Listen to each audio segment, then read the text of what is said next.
She said it's still got furniture in the pictures. I walked through and I took pictures and I marked vacant on the report. And Dustin, what do I do? Because the underwriter now is coming back and saying, vacant? What do you mean it's vacant? It's not vacant.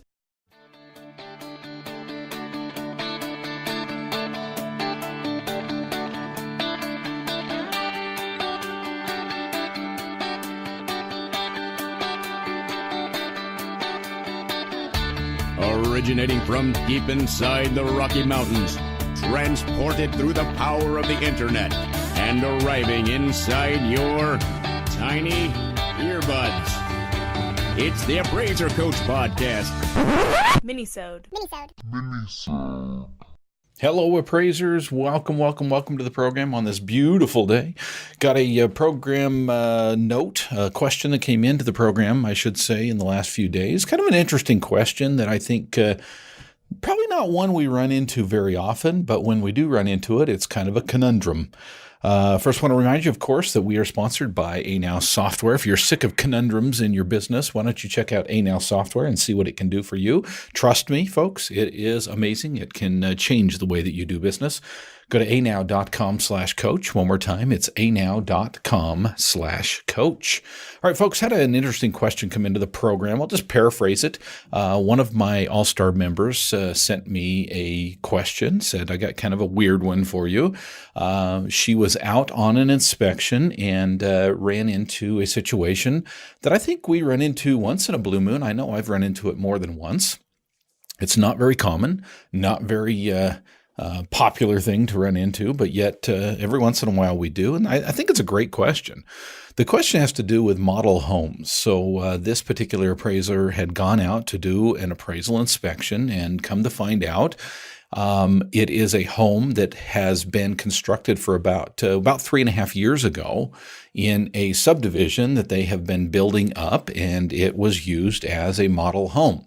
And as a model home, of course, it kind of been lived in, kind of not. Nobody's probably slept there, at least that we know of, but it's been used as a selling home. It's been used as a show home. It's been used as potential buyers would come and they would come to this particular home to meet with a salesperson and walk through the home and see, this is the layout that you could do, or you could do this layout or that layout. And here's an example of some of the materials that we've used. And, the subdivision at this point is mostly built out and they're selling the model home. It's still, in her message to me, she said it's still got furniture in the pictures. I walked through and I took pictures and I marked vacant on the report. And Dustin, what do I do? Because the underwriter now is coming back and saying, vacant? What do you mean it's vacant? It's not vacant. We can see in the pictures there's a table, a kitchen table and chairs, and there's an espresso machine, and there's flowers, and there's pictures, and there's a couch, and there's a TV, and on and on and on. And she said, I'm kind of stuck. She says, I know what I think I should say, but what would you do? And threw this out to the All-Star team, and they had some great feedback for her. Let's talk about it for just a second. These Fannie Mae forms that we deal with sometimes can be a little stifling. Fannie Mae, as you may have heard, is in the process of revamping, changing the 1004 and possibly other forms. Hallelujah. I don't want to celebrate too much too fast, because who knows what that means. Maybe they're going to make it worse. But there's some problems with the form. You all know that forms are not USPAP compliant. You all know that an appraiser either is or is not USPAP compliant, and they have to go through the process of making sure that their reporting is in line with USPAP. And take note, everybody take out your pen and a paper. Let me give you a little hint from Dustin Harris, the appraiser coach. You ready? The 1004 is not USPAP compliant. Yeah, I said it out loud. The 1004, the 1025, the 2055, you name it, they are not USPAP compliant forms, folks. There's a whole lot of stuff that has to be done to a 1004 in order to make it USPAP compliance. One of the things that talked about in a recent webinar with Ernie Durbin and Tim Anderson. I recently, in the last several months, gave a webinar that, by the way, is for sale on my website. And the webinar is about alternative valuations, desktops. And one of the things that we talked about was forms. One of the things we talked about was reporting. One of the things that we talked about was Standard 2. And Tim Anderson, who's a smart cookie, USPAP instructor out of Florida, been around a very long time. No offense, Tim, but you've got a lot more experience out there than I do. And a smart guy is fond of saying that the Fannie Mae forms are not USPAP compliant. But one of the things that he did in that webinar was provide us with a checklist of everything that should be in every report, whether you do it on a 1004 or a napkin. These are the things that have to be in every report according to USPAP. And that was kind of a great thing to get as part of that webinar. But the bottom line here is the forms are flawed. The forms are flawed. And one of the things that the forms ask is, what is the current occupancy? Well, this is one of those things. This is one of those situations, as my All-Star member had a question on. What do you do when it asks you? I mean, there's really only three choices on that form, right? It's either owner occupied, tenant occupied, or vacant. There's no other box. There's no model home box, right? I mean, this is kind of a weird one. Is it occupied? Is it not occupied? Well, most of the All-Star team had their opinion. It's my opinion as well that this is an unoccupied home. I would say an occupied home is one in which an individual lives there full time. Now, take that with a grain of salt because, I mark owner occupied when people are there, a couple months out of the year, right? But when they're sleeping there, when it's their residence, when it's a home, if you will, that to me qualifies as an owner occupied home.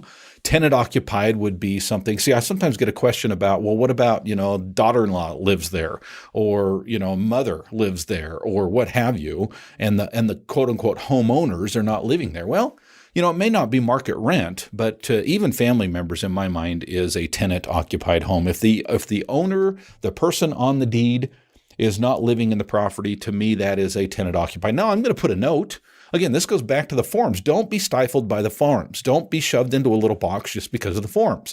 Just because there's three boxes there doesn't mean you can't explain. Okay? And so the advice that I would give this All-Star team member, and I would give my listeners out there in general, is if you've got a unique situation like this, don't be afraid of further explaining what you're doing, right? Don't be afraid. Don't be confined to the form. Say, well, damn, there's three boxes and I got to check them. And gee, I'll just move on to the next boxes. Folks, you are an appraiser. You are a valuation professional. Please, please, please don't be stifled by the forms and just think because there's only three boxes that that's all you need or can do. There's this little thing called an addendum, right? There's a little space in there that you can write out words in English, and you can describe what your situation is. So in this case, this is what I would do. This is my opinion, and then we'll go to a break, and then we're going to talk when we come back about UAD. That's a whole other issue, right? This is what I would do in this situation. My advice to her and to you is to mark vacant, okay? Again, my opinion, mark vacant. They're not sleeping there. There's no one really living there. Mark vacant, and then in the addendum, explain.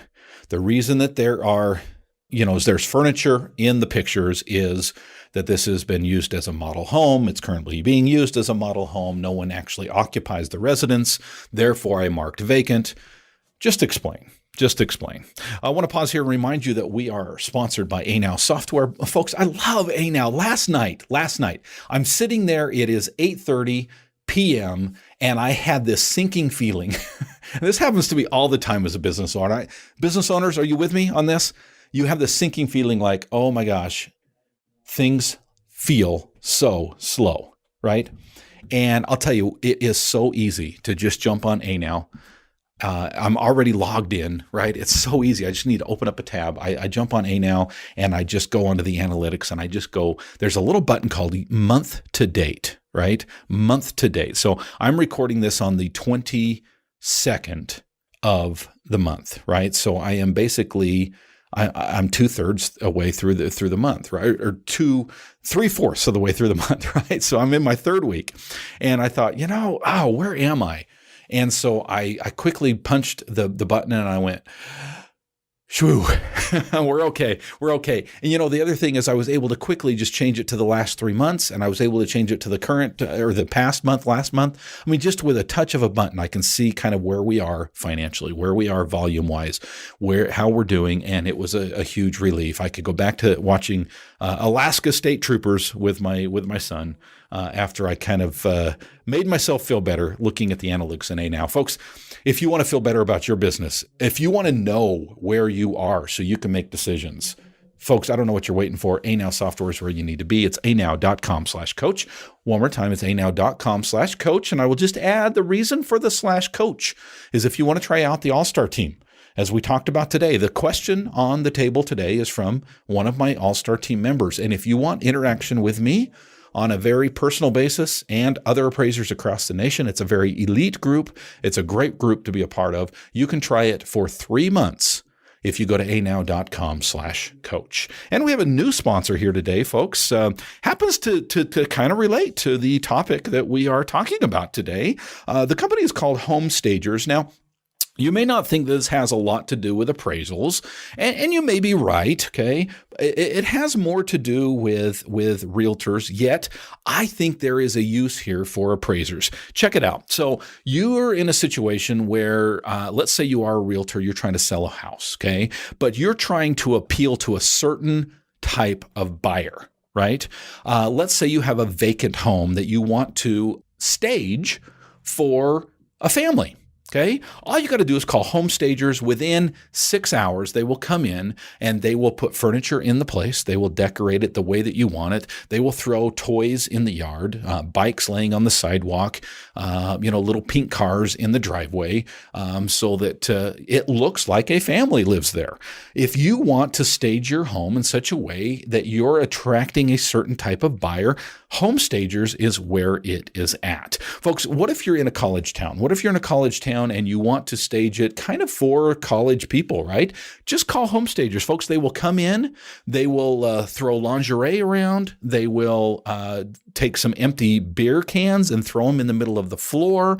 They will put moldy pizza in the fridge. I mean, it will look like a bachelor pad in a matter of 6 hours. It is absolutely amazing. Want to change the whole look before your buyer wagers? Do it cheap with Home Stagers.